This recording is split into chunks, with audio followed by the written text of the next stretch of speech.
دا ده چې اودس چې دا دوم باب را روان دی ذکر کیږي چې یو وارې جما وکړه بیا چې دوواري جما کوي چې اودس په مابین کې وکړي دا حسن ده. دریم قول را روان ده چې سړی جما وکړي د بیبي سره بیا چې دوواري جما کوي کم از کم استنجا دې په اوبو باندې ووایي. نو درې سره شته. د اول باب اوس دغه د یوه غسل خبره ذکر کیږي. حضرت انس رضی الله تعالی عنه وایي نبی علیه السلام به کله د ټولو بیبیانو سره جما وکړه غسل به بیا په اخر کې وکړو یو غسل او بیبیانې نبی علیه السلام چې دنیا نه تلو نه بیبیانې ژوندی وې 11 بیبیانې د ده په ژوند کې سره جمع شوي دي بیا باید مړې شوي پی نفسه 14 ودونه یې کور ته راوړي دي اسې نکاح یې پی نفسه د 15 سره کړی دوه یې مخکې ته راوړلو نه بېرته طلاق یې کړي دي. اوس یا نه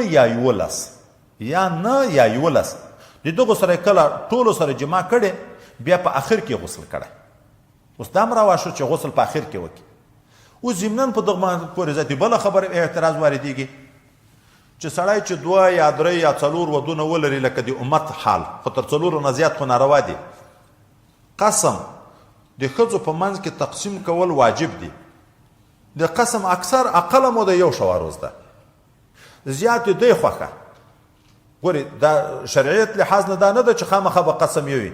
کله د ښځو په منځ کې د میړه په منځ کې خپل مشوره دا راشي چې 15 شپې به د یوې سره یم 15 شپې د بل سره روا ده 2 میاشتې به د یوې سره یم حتی دومره وی وایي 4 میاشتو ته دې نه رسوي چې عادي اعلام واده ده قسم د هغه نه راکم کې چې څومره باندې دې توافق راغی خو د دې خپل حق ده خو کم از کم 1 شواروز خو به وي او چې 1 شواروز وي نو چې حق لمبر د دغه ده د دغه د اجازې نه بغیر بلې ته ورتګ د خو شرعي ناروا ده. د دې په نوبت کې بلې ته ورتګ خو ناروا ده. نو نبی علیه السلام څنګه حضرت انس رضی الله عنه وایي انس رضی الله عنه خو د مدینې منورې خادم ده چې د نو بیبیانو یا 11 بیبیانو سره جما وکړه غسل په آخر کې وکړه. نو د دغه مختلف جوابونه دي. اول جواب دا ده چې دا قسم په نبی علیه السلام ونه دته الله اختیار ورکړی و په ده دا نه واجب چې د ښځو په منځ کې به دی قسم کوي یوه شپه د یوې سره یوه شپه د بلې سره د ده خوښه ده که ورځي که نه ورځي. یو اول جواب دا ده چې په ده باندې قسم بالکل واجب نه و. یو دوم جواب دا ده چې یا دا قسم چې واجبېدو د واقعه د یغه نه مخکې وه که بالفرض که ومنو چې په نبی علیه السلام هم قسم واجب و دا د وجوب حکم لا نه و راغلی د دغه نه مخکې و په هغه وخت کې لا دا د بنو په منځ کې د تقسیم خبره ونه دا واقعه هلته وه. 2 یا دا چې قسم هم واجب شو حکم هم نازل شو بیا نبی علیه السلام چې د کومې بیبي سره شپه وه د هغې په اجازه دا نورو ته ورغی چې هغه اجازه کوي خو بیا روا ده. دا 3 یا دا ده چې نبی علیه السلام د سفر نه راغلی و اوس د سفر نه چې سړی راشي دلته دغه اوله شپه د ده اختیار ده کوم یوې ته ورځي یوې ته هم نه ورځي که په دا یوه شپه کې 2-3 ټولو ته ورځي. د سفر نه چې راغی اوس هم حکم دا ده چې قسم لا نه ده شروع شوی قسم لا نه ده شروع شوی نو د ده اختیار ده. اوس نو نبی علیه السلام د سفر نه راغلی د ټولو بیبیانو سره جمع کړي. یا 5 قسم ختم شو لمبر شروع و یوه شپه د یوې سره یوه د بلې یوه د بلې یوه د بلې 4 ودونه دي مثلا 4 شپې د امت خو نو 4 نه زیات نه دي روا قسم ختم شو دا دوم قسم بیا شروع کیږي د سره نوبت خو دا یوه شپه د مشترکه کړه یوې ته یې ورنه کړه د ټولو ته دا بیا جایز ده.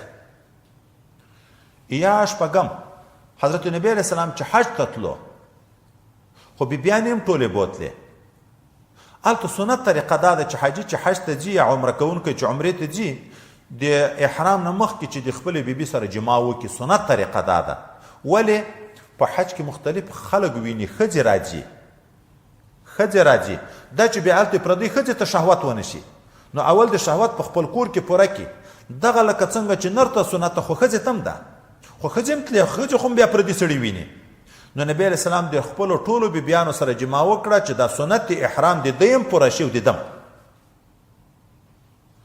یا وم چې د حج نه فارغ شو د احرام نه چې سړی وځي خو بیرته بیا جما ورته هغه کامل حل خدا ده چې جما وکړي خو بیبیان هم په احرام کې وي دی دې حرام نه ووت، دی هم دې حرام نه ووتې، په هغه وخت د ټولو بیبیانو سره جماع کړي.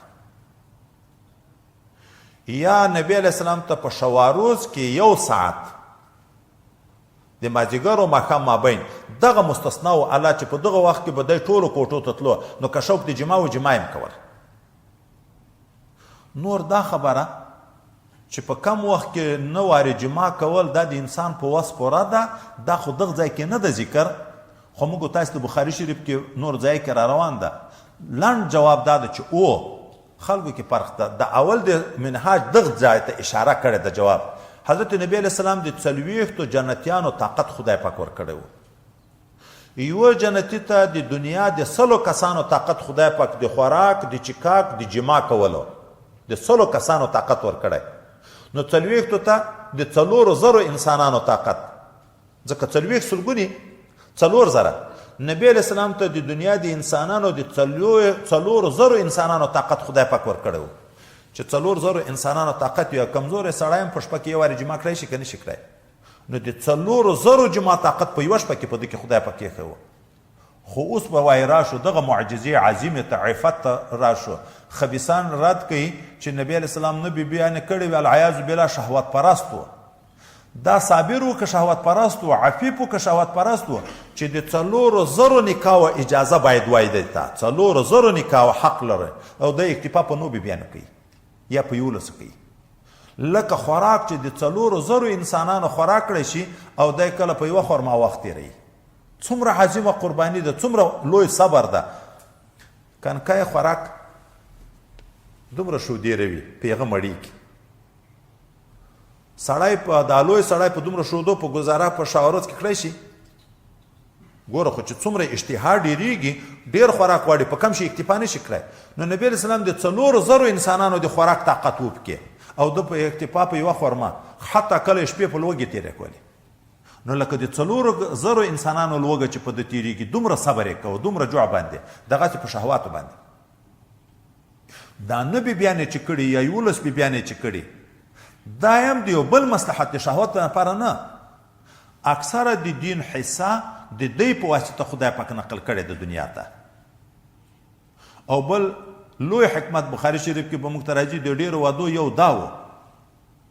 په نبي علیه السلام باندې ظالمانو مشرانو د کفارو نومونه یې چا به جادوګر ورته ویلې، چا به کاهن ورته ویلې، چا به شاعر ورته ویلې. رسول الله د مختلفو قومو سره دوستۍ وکړې. د میړه حال د جادوګري او نه جادوګري چاته ښه معلومیږي؟ ښځې ته. اوس یغو به تورونه لګول، دغه ښځې نه به پلارګنۍ پوښتنه د ده د حال وکړه، هغه به د دې تصدیق وکړه، هغه ټول قوم به مسلمان شو.